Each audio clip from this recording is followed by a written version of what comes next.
When I was first offered the opportunity to speak to those present about my experience with Shari and my son, EY's, I jumped at the chance. After all, it would be a breeze to tell people how I felt about the school and its dedicated educators. I'm only slightly afraid of public speaking, and I figured it would be an easy crowd. Everyone loves the school and the Moras, so I'd be preaching to the proverbial choir. I spent a lot of time thinking about what I actually wanted to say, and it dawned on me that many of the feelings and thoughts I wanted to express were actually very difficult to put into words. How does one bring intense feelings of gratitude to life? How is one supposed to share a deep sense of satisfaction for a job well done as seen through the eyes of a 4-year-old? Now, I know this is an odd comparison, but last night I watched the Cavs win the NBA Finals. And it was a very good game.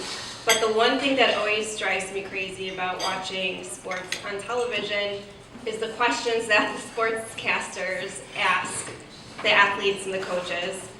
You just won a game, or you just lost a game. How do you feel? In this case, the Cavs were saying, wow, it feels amazing. We really persevered. Our opponents really played a great game, and it was a challenge, but in the end, we wanted it more. Those are just some simple words, but how would we ever really be able to feel what they were feeling? Does the adjective amazing really cut it? Of course not. We will never have any way of knowing how they feel. To have put literal blood, sweat, and tears in years and years of work to achieve their goal, to work towards something that few will ever be able to reap the awards. And that, my friends, is how I imagine the wonderful Moras at Shari Fino must feel at the end of the year too. They put it all on the line to make sure that my EY walks away from that school year in a better place from where he started. I only wish that salaries for athletes and teachers were reversed.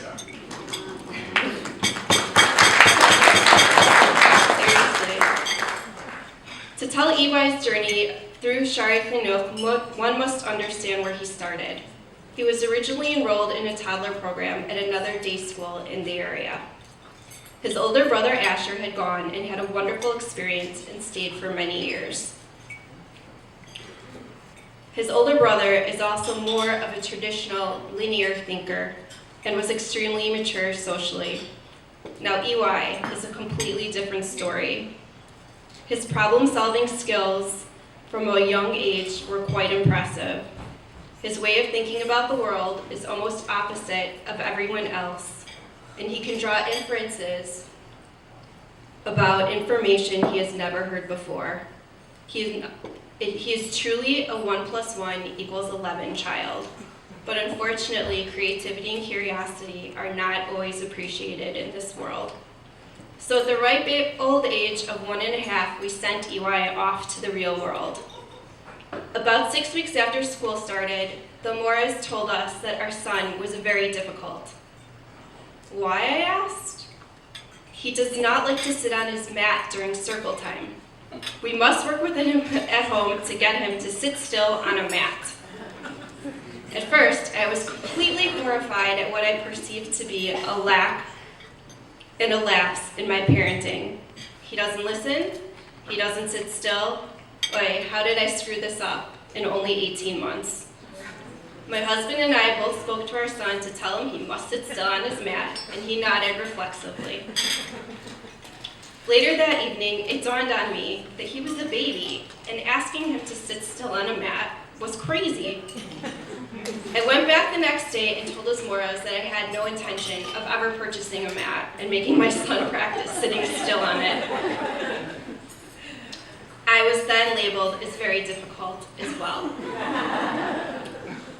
As the year progressed, EY was still interested in everything except circle time. One day during dismissal, in front of many other parents, one of the Moras came out and told me that we needed to get EY evaluated immediately. There's something wrong with him. And I quote, "There's something wrong with him." Besides being remarkably embarrassed, I was extremely concerned. I called EI right away, and they came to our house. Eventually, each one of the 5 therapists who came to evaluate EY asked the same question: why are we here? I said, his school thinks there's something wrong with him.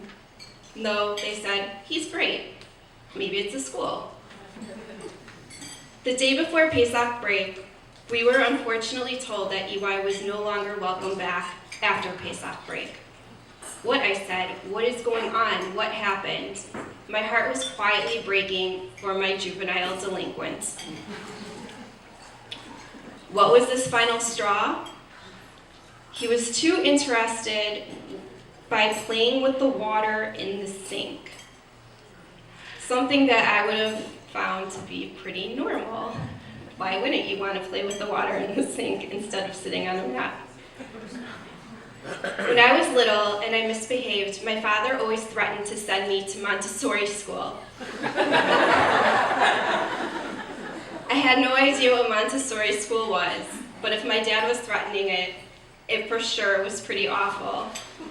It's easy to understand why then, as an adult, with my own children who would one day need discipline, I started to look into Montessori methods and classroom style. Whatever it was, it definitely wasn't terrifying. In fact, it seemed perfect for our EY. Mushki Kulik then told me about her school, and it took about 5 minutes before I decided that Shari Chinuch was the only place for EY. I went to the parent information night and came home telling my husband that we were for sure the least intelligent of any of the other parents that were sending the children to the school. The parents were asking truly insightful questions. Is the plate infinite or finite? Does the pizza have whole wheat crust on it? I didn't have any questions. There weren't any sharp objects laying around, and there was a guinea pig, so it was all good. But then halfway through the year, my stomach fell again. I received a call from Daniela and Mushki asking if we could talk about EY. Based on previous experiences, my husband and I went to the meeting with leaden feet. We truly loved the school, and EY truly loved his friends and Mora's. We would have been devastated had we needed to leave again. You can imagine my pleasant surprise when I was told, EY has a hard time sitting still. Let's brainstorm together ways to help him. Wait, you mean you want to help? You want to work together to find a solution to help my precious child become more comfortable in class? Was I really hearing this? It was at that moment when I became a die-hard Shari Chinuch fan. These ladies had taken time away from their families late one night to express their loving concern about our child. My husband and I were floored. They told us about the strategies they had already taken in the class to help our son. They let him sit on a special wiggly chair. He gets opportunities to lead the line outside. If he feels like he needs to run around a little, he can do so around the square during work time. It was a team effort, a real discussion, and we walked away feeling elated. Throughout the rest of the year, I was lucky enough to be informed of other strategies that the Moras were employing with my son. My son tends to whine a lot. And Mora Daniela had said to me, I find that when I don't respond to his whining, he behaves much better. Is it okay if we continue to do that? I don't want you or him to think that I'm ignoring them. By all means, I said, if you need to ignore him even, that's okay too. Mora Daniela even correctly diagnosed an early stage of strep from my son's stomach ache, which was truly incredible, and even our pediatrician was impressed. Lastly, I was told that the art supplies were on vacation. Why?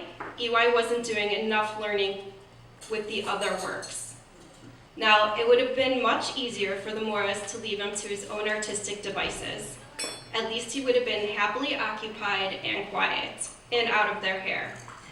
But one thing to know about these four Moras is they do not take the easy road. Today, EY is a truly happy, confident, caring, and creative child. He cannot wait to go to school in the morning to see his friends. Throughout the week at home, we are constantly peppered with questions and comments. Can I tell my Moras about this? Mora Becky said that she loves this book too.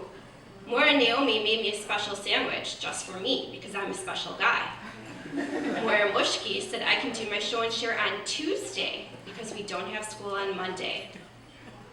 The Moras of this school truly put in the same blood, sweat, and tears as professional athletes, but the rewards they reap are intrinsic.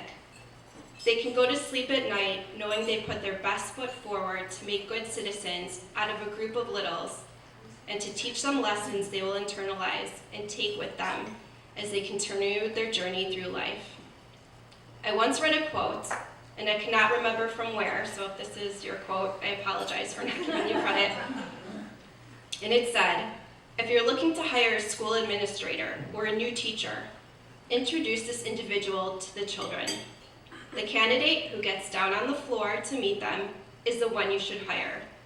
After all, you can't be successful or effective within your constituency unless you get on their level. In this instance, it's about 3 feet off the ground.